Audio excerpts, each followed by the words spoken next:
నమస్తే అందరికీ welcome back to Tejas crazy vibes. ఏంది పోరాడు పైసలు పట్టుకొని పైసలు చూపిస్తున్నాను అనుకుంటారా? ఈ పైసలు వెనక కథ తెలియాలంటే ఫస్ట్ మీకు దేవర కథ అయినాలా. నేనున్నా కదా చెప్పనీకి. అయితే మొన్ననే సెమిస్టర్ ఎగ్జామ్స్ అయిపోయిన వెంబడే నెక్స్ట్ డేనే బిర్యానీ ఆర్డర్ ఉంటే వెళ్ళి 30 kgs ఆఫ్ మటన్ బిర్యానీ చేసి 1000 రూపాయలు మనం సంపాదించుకున్నాం. ఇది మన పాకెట్ మనీ, మన ఖర్చులకి మనమే పాకెట్ మనీ ఎర్న్ చేసుకున్నాం అనమాట. ఈ సోదంతా మాకెందుకు అనుకోకుండా వీడియో అయితే లాస్ట్ దాకా చూడు. Maximum number of college going స్టూడెంట్స్కి డింగ్ మన జ్ఞానబలి పెరిగిపోతుంది. కాలేజ్ లైఫ్లో అబ్జర్వ్ చేసుకుంటే మాక్సిమం ఫ్రెండ్స్ గ్యాంగ్లలో ఎవరో ఇద్దరు ముగ్గురు కొడుకులు ఉంటారు. వీళ్ళు ఎట్లా అంటే దావత్కి, ఫంక్షన్స్కి, బర్త్డే పార్టీస్కి, సినిమాలకి, నైట్ అవుట్స్కి ఫ్రెండ్స్ అంతా కలిసి గెట్ టుగెదర్ అవుతామన్నా సరే వీళ్ళైతే అసలు ఇంట్రెస్ట్ చూపించారు అనమాట.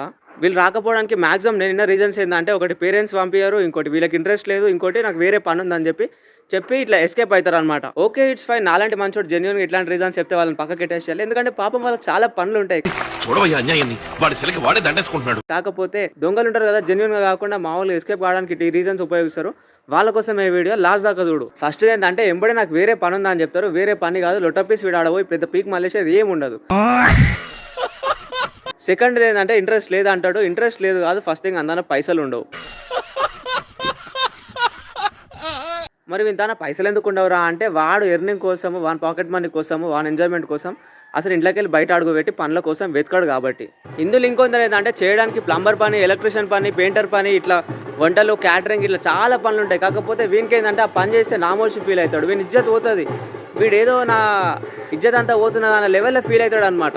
ఇట్లాంటి మైండ్ సెట్ ఉన్న వాళ్ళ కోసం నేనేమంటున్నా అంటే, డాన్స్ సునో బ్రదర్, ఈ లైఫ్లో దొంగతనం, మోసం, ఇంకో పర్సన్ని హర్ట్ చేసుడు, ఈ మూడు తప్ప మనం ఇంకో ఏ పని చేసినా సరే నామోషి ఫీల్ అవ్వాల్సిన అవసరమే లేదు. ఈ ఫైనల్ రీజన్ ఉంటుంది. అసలు క్రేజీ రీజన్ ఏంటంటే, అసలు ఈ మాయలప్పకి ప్రాణం చిలుకలు ఉన్నట్టు మా పేరెంట్స్ అంతా నా ఫ్రీడమ్ని ఇట్లా చేతిలో పెట్టుకున్నారు అని చెప్పి నాకు 2-3 కలిసి కూడా చెప్పారు అనమాట. అంటే అసలు మా వాళ్ళు ఫ్రీడమ్ ఇయర్ ఇట్లా గుంజి పెట్టుకుంటారు నన్ను అన్నట్టు చెప్తారు. మామూలుగా అసలు మన పేరెంట్స్ ఇంట్లోకి వెళ్ళి బయటికి పంపి ఎంజాయ్ చేయడానికి ఎందుకు అలౌ చేస్తలేరు అంటే, మనం బయటికి వెళ్ళి సేఫ్గా ఇంటికి వస్తాము అనే కాన్ఫిడెన్స్, నమ్మకం వాళ్ళకి మనం ఇవ్వలేం కాబట్టి. బయట ఫ్రెండ్స్తో ఎంజాయ్ చేయాల్సింది మనం, తిరగాల్సింది మనం. సో పేరెంట్స్కి ఆ కాన్ఫిడెన్స్ ఇవ్వాల్సింది కూడా మనమే. దీనికి సింపుల్ ఏం చేయనక్కర్లేదు. మనం బయట ఎట్లుంటామో, జెన్యున్గా మనం ఎట్లుంటామో మన పేరెంట్స్ ముందు కూడా అదే బిహేవియర్తో ఉండాలి. ఇట్లా దొంగ లెక్క వాళ్ళ ముంగల ఒక తీరు, బయట ఒక తీరు ఉండొద్దు అనమాట.